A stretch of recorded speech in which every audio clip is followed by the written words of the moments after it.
البراكين هي عبارة عن تضاريس برية أو بحرية تشكلت عن طريق إفرازات النشاط البركاني. بعبارة أخرى، هي جزء مرئي من مركب متجذر تحت الأرض.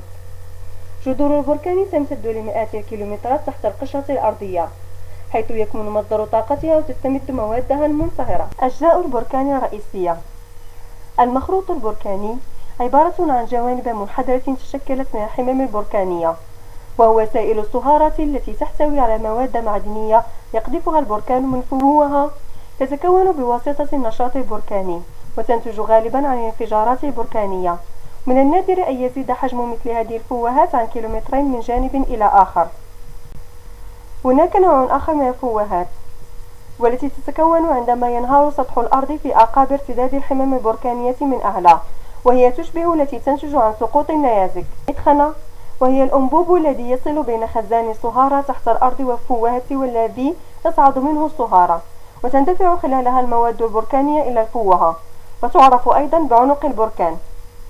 وبجانب المدخنة الرئيسية قد يكون للبركان عدة مداخن تتصل بالفوهة الثانوية. الروافد الغازية، وهي سحابة الأدخنة والغازات والرماد البركاني. أنواع البراكين حسب الإفرازات: يمكن أن نصنف أنواع البراكين حسب الإفرازات إلى 3 أنواع رئيسية. البركان الانصهاري، تتكون إفرازاته من سائل يسمى اللافا، تبرد تدريجيا أثناء صعودها وتتحول إلى صخور بركانية تشكل فوهة البركان وجوانبه، ويمكن أن تمتد إلى آلاف الكيلومترات بعيدا عن الفوهة. البركان الانفجاري يتميز بإفرازات غازية أو صخرية تخرج على شكل قذائف أو رماد بركاني. البركان المختلط يجمع بين النوعين السابقين معا. صنف العلماء البراكين إلى حية وميتة، حيث إن البراكين الحية هي التي يحتمل أن تثور في المستقبل، والميتة هي التي لن تثور مرة أخرى أبدا.